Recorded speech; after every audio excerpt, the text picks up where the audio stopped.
Hello everybody and welcome to this NQA hosted webinar in conjunction with AvISO. So my name is Simon Newell. I'm the sales manager here at NQA. I've been at NQA for a little over 3 years, worked for 5.5 years in the TIC industry now. My role here is to manage a team of business development advisors and managers in the UK. And deal with sort of tenders and incoming leads and inquiries for larger clients. So if we can go to the first slide, please, Paul. Okay, so what I'm going to do initially is be going through a number of slides explaining who NQA are and what we do, which some of you may already be familiar with, but for those of you who are not, hopefully this will be a little bit of helpful information for you to take away. I won't drone on and go into sort of a lot of detail and information, but just a quick overview of what we are and what we do. And after that, I will be introducing Paul Stevens, who's the Director of AvISO, and we'll be talking to you today about how to keep your management system simple, effective, efficient, without kind of overcomplicating things or creating a mountain of paperwork. So this first slide is a bit of an introduction into NQA and our presence. We're an international certification body with a wide presence globally with central locations in China, India, UK, London, and USA in Boston. We are the #1 certification body in the United States in terms of aerospace. So we have some really big clients over there that we've worked with for a number of years. We've got a really good reputation in the US in terms of aerospace. We are growing that quite rapidly in the UK as well. In the UK, it tends to be more kind of the bread and butter standards, so ISO 9001, 14001, and 45001, that sort of on an annual basis, they kind of tick along with existing clients and new clients coming forward. 27001 has taken a bit of a spike in the last 12 to 18 months, despite our wonderful COVID antics that have been going on in the background. Which has been really interesting and good for us as an organization, but good for businesses moving forward and how their understanding of 27001, they can implement that into their business. And in terms of the UK market, we see a lot of growth in a number of different standards, not only these ones that we're talking about today, but it seems to be a lot of new ones coming through, or old ones that people are starting to adopt now and getting a bit more interest in. In terms of China, over there we're the #1 certification body in the automotive sector. So we've got a number of large organizations that we work with. We have a huge number of clients over in China. We're very popular there, which has been a lot of hard work and taken a long time. So yeah, on to the next slide, please, Paul, if you may. Okay, so in terms of certification and training, we offer a variety of standards. This seems to be growing, like I say, at the moment on a monthly basis. There are a lot of new standards that people are getting more interested in holding within their organizations. So sort of energy standards, risk management, business continuity, PAS 2060, which is a verification standard, which has come through, and that's an interesting one to look at if you get a spare 5 minutes. All of this information is obviously available on our website to freely browse, and there's a lot of information you can download and review if you wanted to take that as well. All the areas you see on the screen we specialize in for certification and offer a number of training courses. So most of these, if not all, we do an element of training. So that might be e-learning, and it might well be a bit more in-depth training, so lead auditor or internal auditor training. If you go to the next slide for me, please, Paul, this gives a bit more indication of the kind of training courses that we run and offer. So we have our own courses that we've developed and we run, as well as CQI IRCA courses, which is an internationally recognized training course. So you can take that with you into whatever organization that you're working within as an internationally recognized certificate, which obviously comes with its difficulties. You have to do an exam at the end of it, but it is very much worthwhile. I've got a number of them, and they're really good courses, and they're very robust way of learning and training. And final slide, please, Paul, from me. So today you're going to be hearing from Paul. As mentioned, he'll be talking about the how to keep your management system simple, effective, and efficient without overcomplicating things or creating a mountain of paperwork. I'll let Paul introduce himself. He knows himself better than I do. I know him well, but not well enough to introduce him in detail. And talk around his experiences. So today will be around 35 to 45-minute webinar. Any questions that you have, please leave them in the chat box. We'll try and get to them maybe through the presentation, but probably at the end, and there'll be ample opportunity at the end to ask any questions you might have, and we'll try and answer those. If we don't get to them, then we'll try and get those answers to you to make sure that we cover all bases for you. Obviously, this is a recorded webinar, so you'll be able to review it at a later date if wished, and you can pass it around to various different individuals in your organisation if you get some real value from it and like to listen to it again. For now, I'll stop talking and pass you over to Paul. Thank you for your time, everybody, and I look forward to listening to what you have to say, Paul. Okay, good afternoon, Simon. Thank you very much for the introduction. I hope everyone can hear me all right. I'm getting used to the software and actually talking to a screen by myself and realising there's hundreds of people listening. So yes, my name's Paul Stevens. I'm the Director at AvISO Consultancy.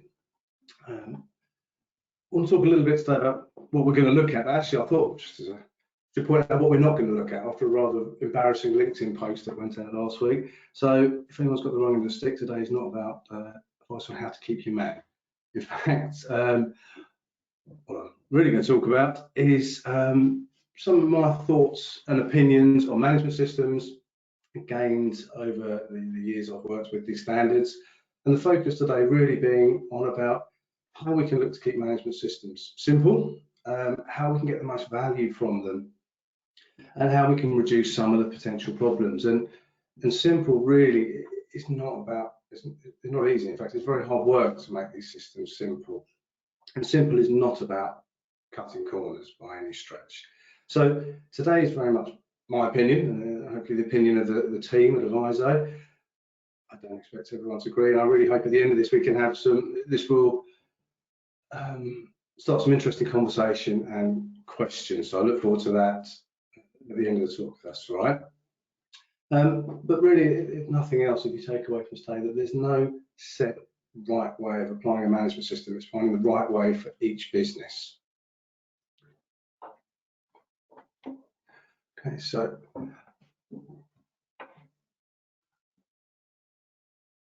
AvISO, we are based in the south of England. We have offices in London, Birmingham, and Ireland. We also have members of the team in Portugal. And as a company, we offer training, consultancy, and software solutions for managing risk, compliance, and governance. So we work predominantly with ISO, but also other industry-specific standards like FIAS, TISAX, and SOC 2.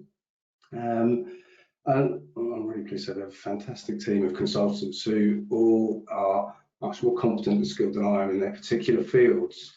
But it's their feedback, everything that we learn as a team that's feeding back into what I'd like to talk about today.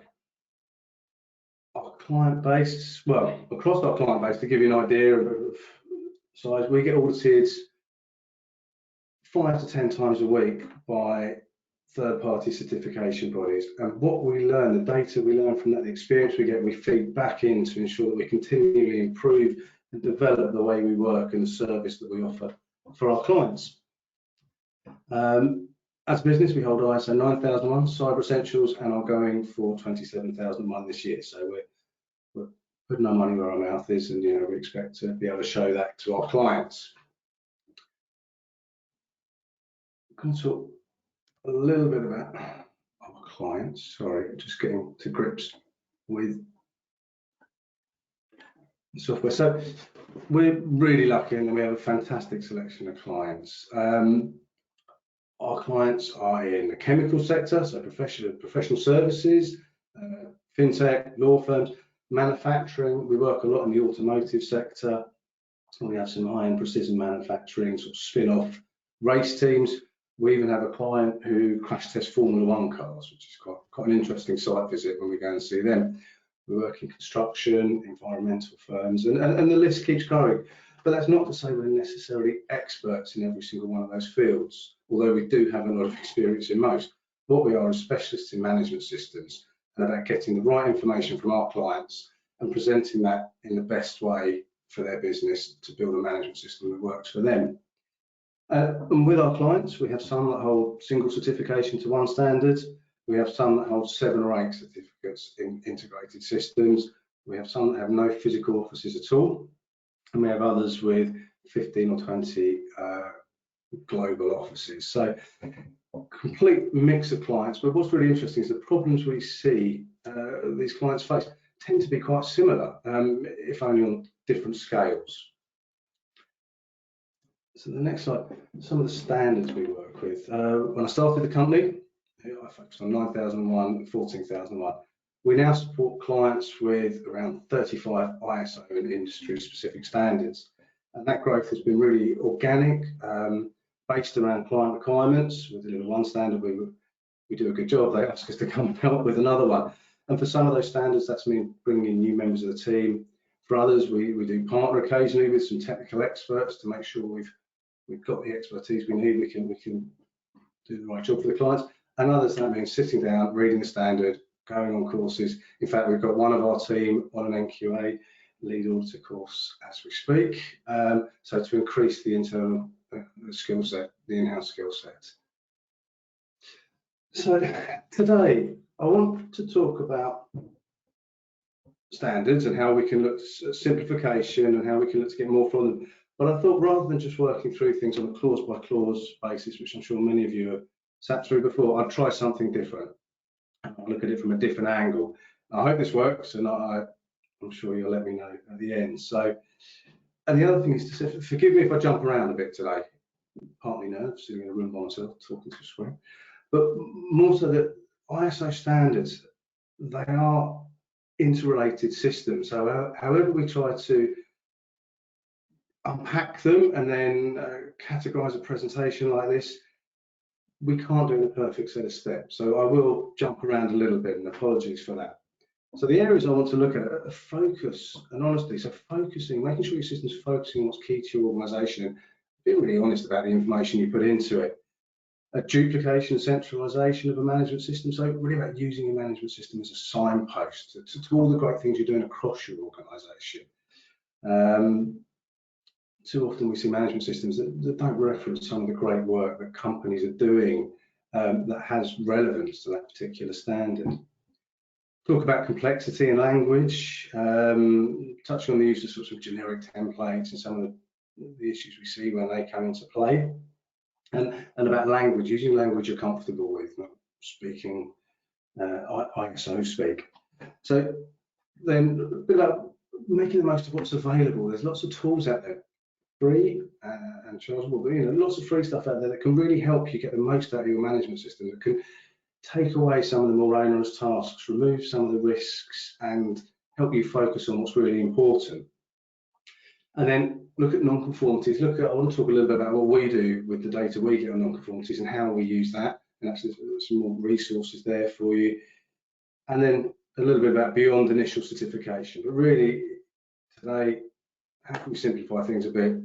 How can we get more from the standards rather than just a certificate on the wall? How can we help audits run more smoothly? So when the CERT come in, it's a really positive experience, and add value. And if we can get that, I think that's going to be really important. So focus and honesty. What do I mean by that? Well, focus. Watch out for scope creep. If we take ISO 9001 as an example, ISO 9001 is a quality management system. It focuses on quality in the areas of your business which can affect quality. It's not a full business management system, and there's no need to try and proceduralize and document every single step of everything you do. It's for you to think about the risks posed, in this instance, to quality, and apply the appropriate resources. So for all the best reasons, we see systems becoming overly complicated because people are nervous and not sure how to comply with the clause. So in fact, they throw everything at it, throw the kitchen sink at it, belts and braces, which is great, you're compliant, but the system very quickly becomes very onerous, resource and time heavy, overly documented. So when you set out, think about what it is you're doing, what you want to do, and that brings me on to the motivations. why are you applying a standard? So if we stick with 9001 now as an example, is it to help you align processes? Is it to ensure best practice? Is it to improve product quality? What are those areas? And determine those at the beginning of the project, and then make sure you identify them as more significant risks or more significant opportunities as you write the system, and then set your objectives around those areas. Areas where there is very limited risk, maybe document the risk register. Here's a risk, here's the controls. The risk is managed, we can move on and focus elsewhere. So make sure you write the system around your motivations and don't let it become a beast. And to add to that, it's up to you as an individual business to determine what the risks are. It's not for a consultant to come in and tell you where the high risks are, and it's not for an auditor. As long as you can show to everyone you've thought about the risks, you've followed a process for identifying and categorising them, and then you're addressing the most significant and how you do it, that is compliant. You don't need to tackle everything, especially not on day one. And then ensure that processes and procedures are correct. And this is where sometimes templates can cause more of a problem than they add value. There's lots of great templates available all over the internet. Pages of very complicated looking text, but very rarely do they actually have any real direct relevance to the business that uses them, unless you spend a lot of time rewriting them and tailoring them. And when you try and make your business fit one of these templates, it's never going to work smoothly, and it's always going to be a challenge, which means audits and continued compliance is always going to be hard work. So when you think about the procedures, write them so they're truly reflective of not even where you want to be, but where you are at that moment in time. And if you know there's problems, if there's opportunities to improve them, document those within your risks and opportunities. Set your objectives to address them, but be honest, because that will, you can show progress, and you can actually, at the time of audit, you'll be able to evidence things. If you've got a procedure which is of no real relevance or is not relevant to the actual way you work, you're always going to struggle during an audit. So again, just working through some bits of it, risks and opportunities. Most people in a business are very aware of the risks and opportunities. They just don't call them that. They don't use that phrase. It's what keeps you in the office at 7 o'clock on a Friday night. What has what you wake up worrying about? Why your clients are unhappy? It's that information that we're really looking to get onto paper and to define so that we can address it in a controlled way.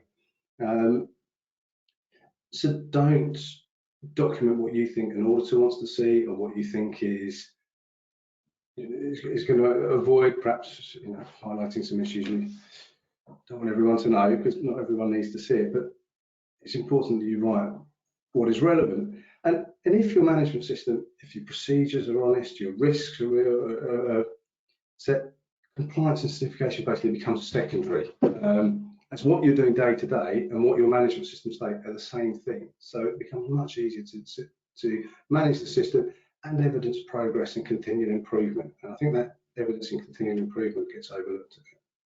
So without wanting to labour the point, sorry, but set objectives you want to meet. So often we see companies with nondescript objectives that are written really just to comply with the standard. But you're going to get much more value if the objectives you set are a true reflection of what you want to do in the company. And I know within my company there's things we want to achieve, there's things we want to do, and our management system shows that. It shows progress against that. And because the whole team is working so hard on these things, we are achieving against most of them, not all the time, but we can show progress, we can show development, and that's, you're going to get a lot more from that. If your objectives aren't relevant, you're going to pick them up, dust them off just before an audit, and try and find progress, or try and evidence progress, sorry. So I'll put here focus on honesty again, sharing the positive and the negative. We meet some clients who will let everyone know they've gained certification, but they don't really talk to anyone within the business about some of the challenges they've faced throughout the process. We have others who will share non-conformities and sort of when they come up, but don't really share the good news. I think it's really important to involve as many people as you can. Tell them about the problems you're facing, tell them the good stuff as well. It's the people that are doing the job day to day, that are following those processes, like to have some fantastic ideas and be able to provide their opinions on ways to improve them and overcome things. So by sharing that information, by valuing people's opinion, you're going to get increased buy-in, more engagement. When the auditors speak to those people, they're going to be much more positive as well. So really provide a true representation of the organisation. If the management system's not doing that, it's worth going away and having a look and think about how you can make it more relevant to the business.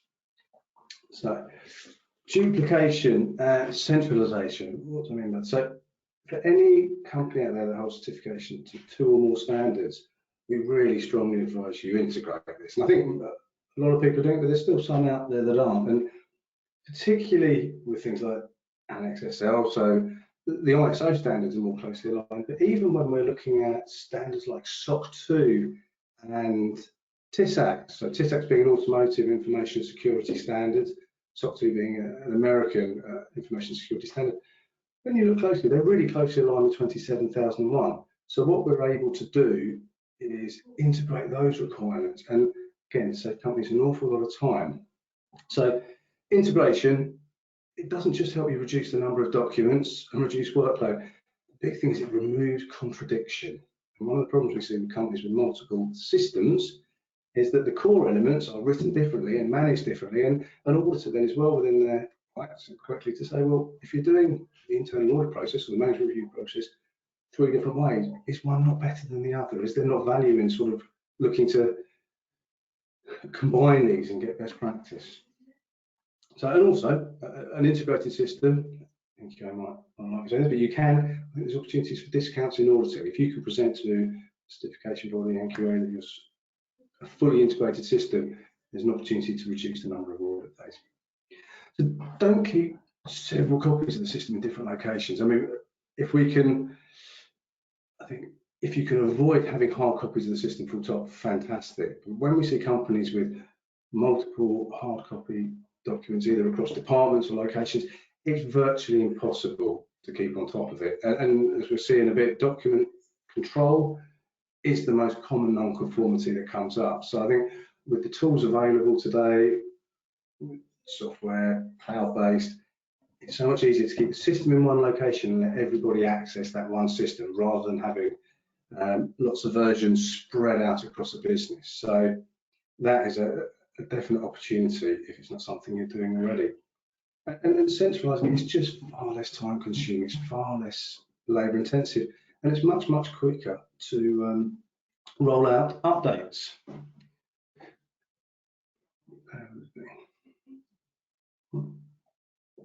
So use your management system as a signpost out across the organisation. What do we mean? Well, we see quite often management systems where they try and keep everything, or companies will try and keep everything under the umbrella of the management system.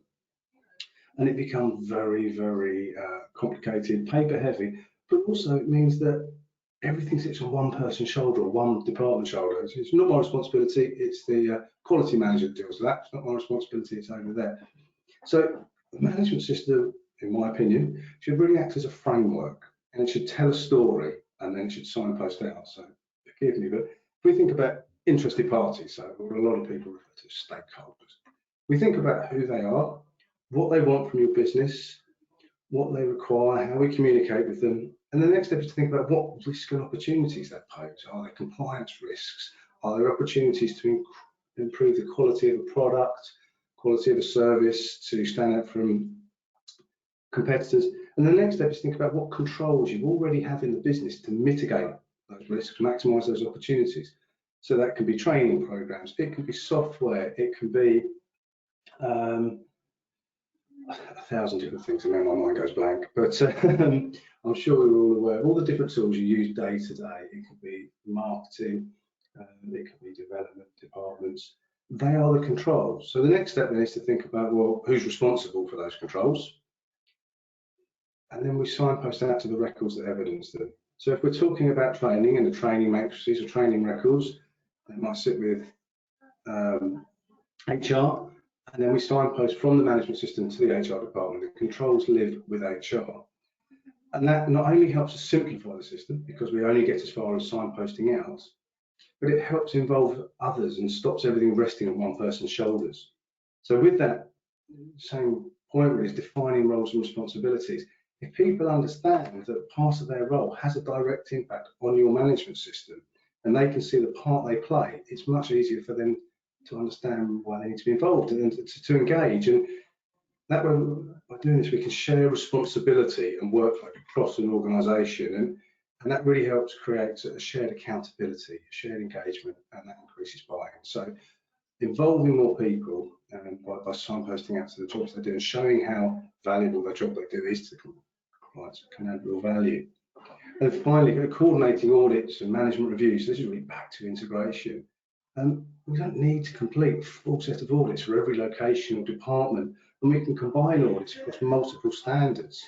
So really what's important is that we consider risk and then we design an audit plan that is appropriate, not necessarily bound by physical constraints, departmental constraints or standard constraints. And it's the same with the management review and some other core ISO requirements. So by coordinating the consistent elements of different standards, it can really help us save time and remove duplication. Complexity in language. We don't need to write standards, well, we don't need to write our management system using the language of a standard. For anyone that's ever sat and read an ISO document, they're not the most easygoing. And there's no need for your management system to be written in the same way. Use language that you and people within the company are going to be comfortable with. They're going to understand.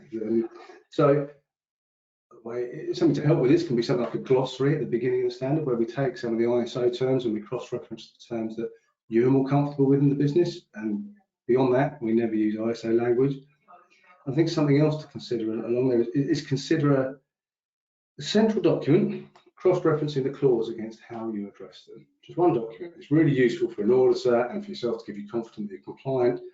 But you have the document, this clause, this is how we do it. Beyond that, we don't need to speak about clauses. We don't need to speak in the language of the standard. So at AvISO, we very much advocate applying a process approach to management systems. And this means writing the system around the way work flows through a business and applying the relevant clauses at the relevant steps along the business, rather than taking the clauses and trying to apply what the business does at that point, because then you get the system that's written in the structure of the standards. It has no real reflection of the business, and it's compliant, but it's very, very hard to follow.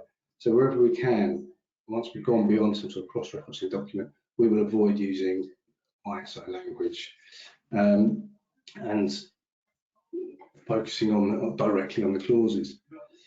So diagrams. Some of you will, I'm sure, notice there's a few typos in this presentation. There's bound to be.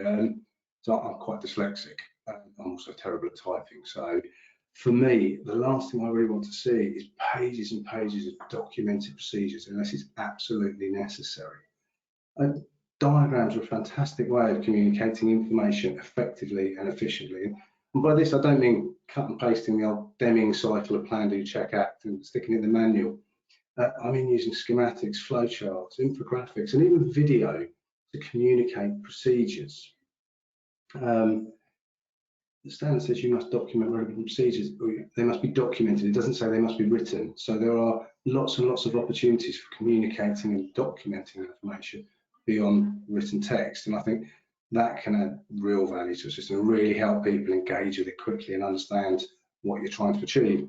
Along that line, use images. We very much encourage the use of photos when we're completing audits. So rather than trying to explain that we've seen an gas certificate or an energy bill or some other compliance document, we take a photo of it, we put it in the report. And that's quicker, less likely to make a mistake, and it adds value to the client because they can see the correlation between the documents that they're holding and the compliance requirements that they have to meet. So that can definitely add value. Under this as well, do the hard work from the start. So back to this honesty and focus. If you get the management system right from the off, it's going to be much easier to maintain, improve and build on. And unfortunately, when we speak to new clients at the beginning of this process, very often their focus and their budget is on passing that initial certification and getting the certificate on the wall. And rightly so, that's what they've been tasked to do. But people forget that actually you're going to be audited year on year, and if the system isn't right written right from the off. If it doesn't really fit your business, you're going to be trying to get a square peg into a round hole year after year, and it's never really going to add the value it could. So sorry, all these slides aren't like this, so just bear with me for a bit. Involve everyone, but only share what's relevant. Very often when we talk to clients, we ask them about how they communicate their management system, and they'll tell us, oh, at the induction, we give people the whole system, we ask them to read it, they sign for it, done. And I don't necessarily think that's always the best way of getting that information shared. If someone is on the shop floor, they're involved in only one particular process area, they don't need to know the whole ins and outs of the system. To present them with a full management system can be overwhelming. What they need to know is the procedure relevant to their role. They need to know the risks and opportunities that their role can influence and have an effect on. Same with the objectives and the policy. So communicate what's relevant, but not everything. And that really helps avoid overwhelming people. And most people are really proud of the work they do within a business and happy to talk about it. However, they're not so comfortable when we start challenging and questioning about things which aren't relevant. Again, this links back to roles and responsibilities. If that's really clearly outlined, you've only got to ask people to be responsible for what you've defined. So it does, again, this is just jumping around, apologies. Don't try and proceduralise everything. There's no requirement to have a procedure for how to put the lights on, how to make a cup of tea. Think about what are the key steps within the business. What steps must be done to meet a desired outcome and mitigate identified risk? So when we over-proceduralise, we can stifle individuality, and that stops development and progress. What we need to do is think about what the absolute key steps are done that must be done, and then focus on those. And again, this is back to videos, diagrams. We don't have to just use text. And that's also not to say that we can't have guidance documents and supporting documents behind the high-level procedures. But when we see companies that try and proceduralise every step, it becomes very complicated. And a procedure, I think personally it's almost impossible to write a procedure for a job that's going to be appropriate to a job of, a very detailed procedure. The procedure has to be different if it's a £500 job or a £5 million job. So we need to get these things at the right level, signpost out. And if the management system is written right, is not overly proceduralised, if it's just capturing the essential information, the information that's going to add value, it's much easier to keep it up to date, to be proactive when you see opportunities to change. So an overly complex system, it's hard to change and it's less effective. Beyond that, so you mustn't be afraid to raise issues against the procedure if it's wrong. When we're carrying out audits, we've got just as much of an eye on is the procedure being followed. Is the procedure actually right? Would it not be better to update the procedure rather than raising non-conformity if someone's not following it? So it's important that we're considering that and we're continually improving the system. But finally, with the management system, consider influencing risk. It shouldn't put you out of business. If you're finding that the steps you've defined within your management system that are unachievable, that are causing nothing but pinch points and pain, and you're struggling with the non-conformities, reevaluate them. If you can't do your job because of your management system, something's wrong, and then there will be a better way of ensuring you're compliant, getting value. So if you're feeling that at any point in the system, yes, there are. I think that's when to focus on looking to change. So availability. When I started, I'm showing my age a little bit, most of the management systems we saw were lever arch files, kept on the shelf, dusted off. We've seen a move over to servers, and now, which I think is great, is the use of the cloud and that. But the traditional approach really open to human error. It can be really hard to find files, almost impossible to control them. Files get overwritten. I'm sure I can look at yet experienced all of this, and it's really hard to share and collaborate. So some of the things which are available to you in your business now, SharePoint, Teams, Google Drive, Dropbox, they have a number of controls in them which a lot of people aren't aware of. Teams and SharePoint have automated version control. You can have separate view and edit permissions. So something we've used really successfully during lockdown is we've been inviting third-party auditors into our client system on a read-only basis for the duration of the audit. And that's worked really, really well. We can have multiple authors, multiple permissions, approval processes, workflows and alerts. We can even automate some reporting functions, advanced content search and retention policies to ensure you're legally compliant in some areas. And this can all be done with software that's already in the business. So by making the most of what you've already got, you can remove some of the biggest hurdles, some of the biggest challenges, biggest opportunities for getting non-conformities. So think about what's available for you in the business. Other things, like something we chose to do early this year, after quite a lot of doing and froing, was to make all of our legal registers publicly available. So if you go to our website, you can see full quality, environmental, food safety, 27 legal registers. This is the vast majority of the legislation we would use with our clients. We keep it up to date. One of our team was a solicitor before she joined AvISO. You can sign up and we'll send you a quarterly newsletter on any of updates and amends. We decided to make this a free resource because nobody else was doing it. It was something that was clearly needed within the market. So I use this as an example because it's us, but there's lots of resources out there for free that can be a real help. So this availability, think about software, think about the tools that are out there. All the links for all this will be shared after this, and if anyone's got any specific questions, happy to answer them. This next slide, on to lessons learned. This is another, before I go into detail about the slide itself, another great free resource. So AvISO and another consultancy called Ascent, we've worked together on an open data, open source project to share normalised data about all the non-conformities raised by certification bodies against our clients. And we make this publicly available. Again, the link will be shared after this. And this data allows us to categorise by standard, by clause, and see patterns.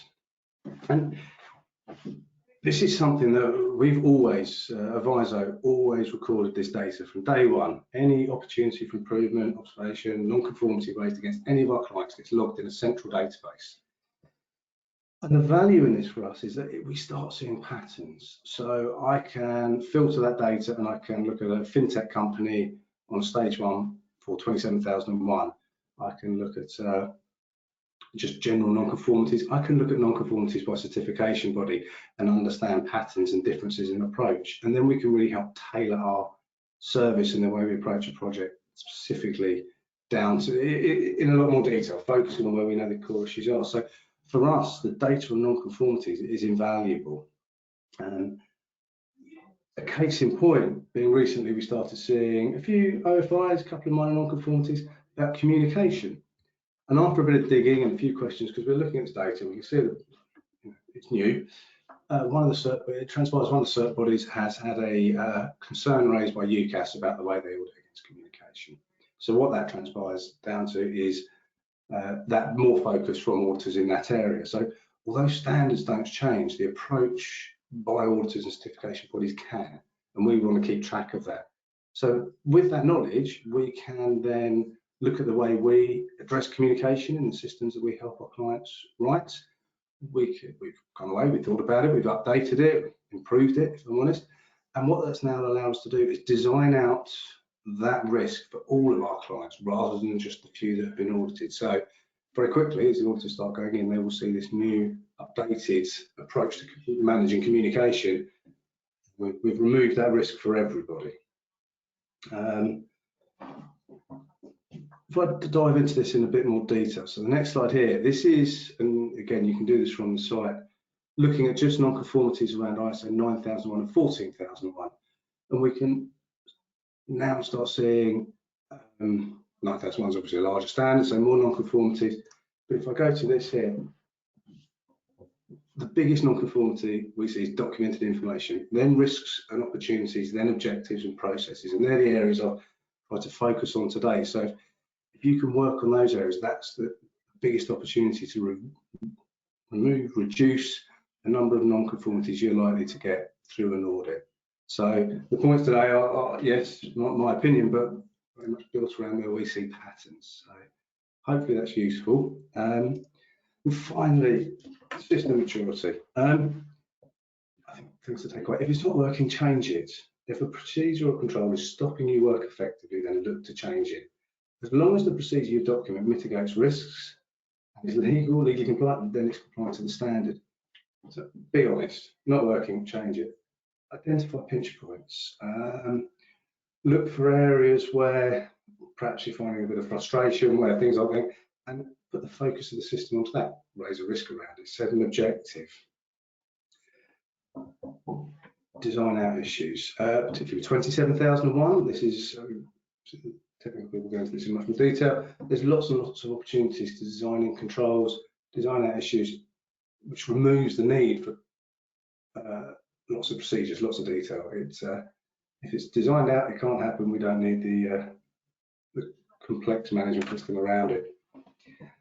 Designing automation, and that really is back to the software. But finally, I think if there's nothing else, keep developing, keep testing, and keep challenging your system. You're going to get much more from it if you keep pushing it in.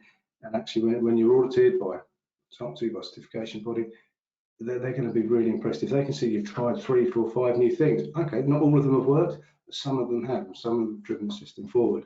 Then that's something they're going to see. They're going to see that you're taking it seriously, and that goes a long way in audit. So hopefully, I will leave it there. Open this up to some questions.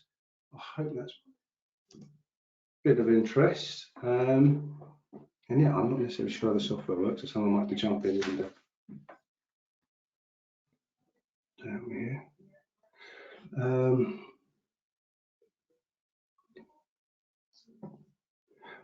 Okay, so just looking at actually one question. How do you gain a business owner's commitment when their human management system is just for marketing purposes?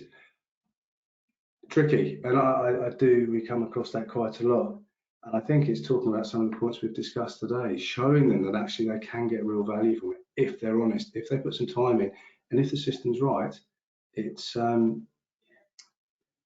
going to return value. It doesn't happen overnight. We don't go in and try and change everything in one go. We look for small wins, small opportunities to build confidence, to show the value, and then we go for the bigger and bigger wins and challenges. Okay, so Aaron, what's a good way to reduce procedures and change the needs of having so many? Looking at what's actually guidance. What's risk? What are the areas where there is a real risk and something that really has to be controlled? And what is it that is a way you'd like things to be done or need to be done on particular jobs and roles? So looking at the procedures and breaking them down, I would suggest into what must absolutely have to keep it done every time, and what is nice to do or relevant to certain jobs, and moving some of those to guidance documents. I'm going through this a bit quick. If anyone, by the way, would like to have a conversation in more detail after this, I'm more than happy to arrange individual calls to go through this, but I'll try and answer as much as I can. So another really interesting question is, do you find it common for leadership to lose interest once the standard is achieved? Sometimes, you know what, yes. One of the things actually the software has really helped reduce this. We will work with the company, lots of enthusiasm around, get a certification in place, certification is awarded, fantastic. Right, next steps are, and everything goes quiet, and then we don't hear anything from them until about a month before the next audit, and we haven't looked at it yet, can we come in? And I think that's more when a system is particularly on a server or hidden away, it gets forgotten about. We move on to the next project. But if we've written it right, and actually if it's really accessible, so there's using software, using cloud-based, people are little and often dipping into it. It makes it so much easier to maintain that buy-in.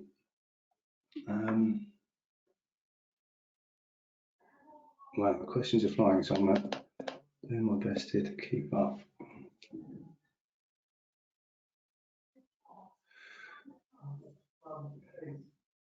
So keeping a system is simple, real challenge, particularly in a very large organisation. It is, as I said at the beginning, simple is not easy. There's no way around that. So I'm not saying here and now I can give all the answers.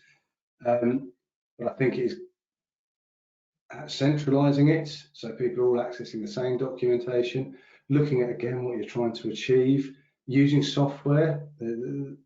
Software for us, we've just completed a 27001 project for a large global government contractor with several locations here in Australia and elsewhere. And we've had to look at what are corporate policies, what are guidance documents, and categorise the different documents within the business so that we're not putting the same emphasis onto every level of documentation in every records. But yes, Ian, I think that's a good question. Probably not something I can answer perfectly now, but there are definitely ways you can do that. But it's, I think, yeah, breaking the system down a bit.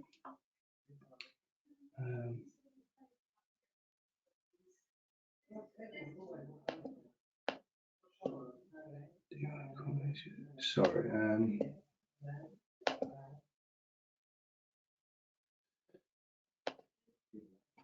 So question here I can see about, is there a specific ISO standard to guide us to implement integrated 45, 14 and 9? So I'm not sure if that's that you've already done those, or if you get in touch after this, I can send you a document we've done where we've gone through and cross-referenced everything, so you can see the common clauses, the links, and we've got that for about 10 standards. So I'll be happy to share that. So I don't think there's no PAS. There was a PAS about integrating standards, but I don't think so much now.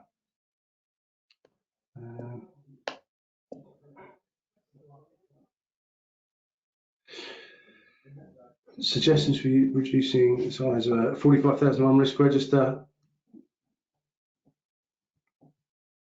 I think filters can be the best way of just the risks that you've shown are controlled and managed, filter out. It's usually useful to keep them there because, as you're aware, an auditor is going to want to check you've actually considered them. I have to have a look.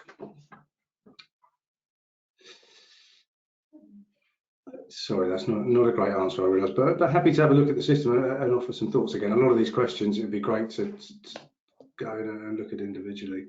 Thank you for someone who says it's really informative. Really good to hear, because it's quite nervous sitting here talking to a screen. Do all clauses need to be internally audited? Yes, but how regularly? Your cycle of the certification lasts 3 years. If there's a very, very low risk area and you can show it's low risk, you don't necessarily have to audit it every year. You can also combine it, or you can do a lighter touch audit on that, where you go into much more depth, much more detail on the higher risk areas. So there is a need to audit them at some point, but the depth you go into, I think, can really help.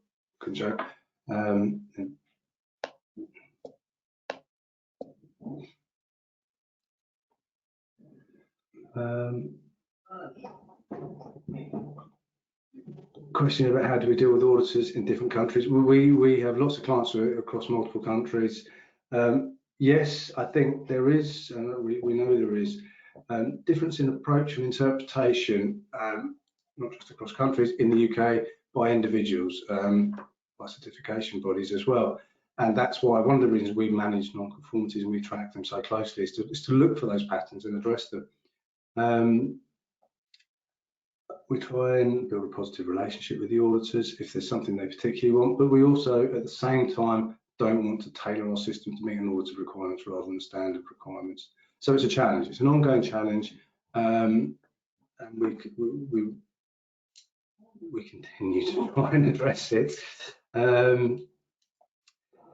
But yes, I think being very clear, I mentioned about having a document that cross-references what we do with the clauses of the standard. They're no longer within the system talking about clauses. That can be a really useful document, particularly when auditors are more focused on just going through clause by clause. If you can say, here's a list of clauses, here's how we comply, off you go. That can be a real, it can be a real help for some. Others don't really want to look at it at all, and they just want to see the system and they understand that you're really following that process approach. So I think trying to cover as many eventualities as possible. Can I get the presentation? Yeah, I believe that's going to be sent around to everybody after this, along with contact details and everything else.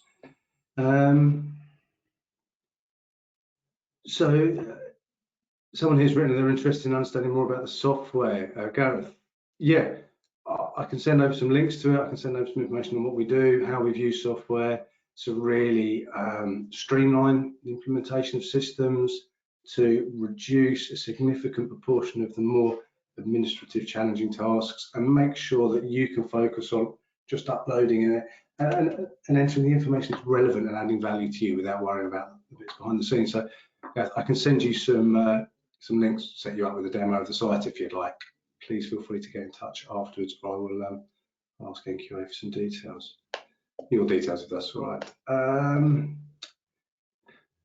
Next question, Paul. In your opinion, what is the best management system software package currently available? I'm going to say ours, if I'm honest, but that's unsurprising. There are a lot coming to the market at the moment, and they vary dramatically in cost and what they offer. I would have a look and ask to see them and see what it is you want to get from the system. Some of them, and the majority I would say, offer some components of a management system, so they would work to support your existing system. Others, like ours, are more about providing you the framework to build the system on and built around all the requirements. So probably I'm a bit biased to answer that question, honestly, but happy to arrange and talk to you a bit more about it. Gareth, that's great.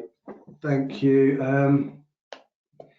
Without documentation software, can you make simple to simplify commit? Yes, definitely. Really can. I think, you know, go through it, work out what's really relevant, work out what's worked, break it down so it's not just one big document. Look at your procedures. Are they very long, wordy? Could they be easily moved into flow charts, schematics? Could you do some talking heads videos about the things? How are you managing document and version control? Could you change that? The standard doesn't say you must have a version number or anything. It says documents must be controlled, e.g. version number, date or title. So I think there's a lot of overemphasis we've seen across the industry with version numbers. There are different ways of doing things. So yeah, definitely. And again, all these questions, I'd love to have a chat with people individually. I realise I'm flying through them, but I'm very conscious of time. Be more than happy to have a look at and offer some thoughts. We do workshops for clients free, just have a look at the system to give them some ideas. But for us, it's really important that the people we work with, we give them as much information as we can, completely transparent, and then people can make informed decisions. So, but yes.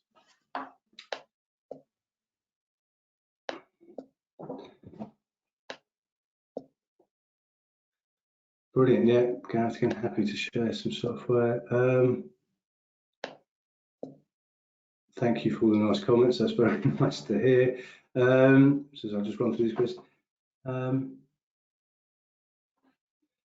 Is there a particular ISO standard for streamlining documentation? That's a really good question. I don't believe there is, but there's lots of information in things like SharePoint on how you can do that, naming conventions, formatting. So get in touch. I will speak to our 27001 specialist, and I think we could definitely have some more information on that.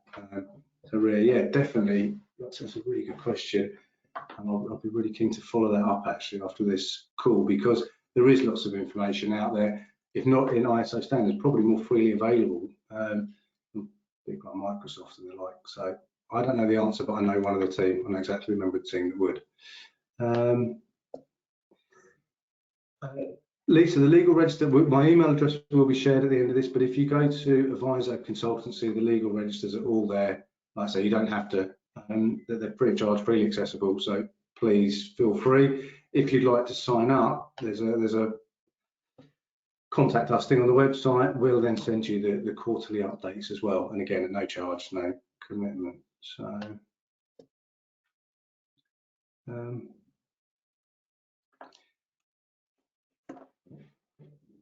if documentation is controlled and are presented in each department, then define duplication. I think I need to see an example of what you mean by that. I don't quite follow, but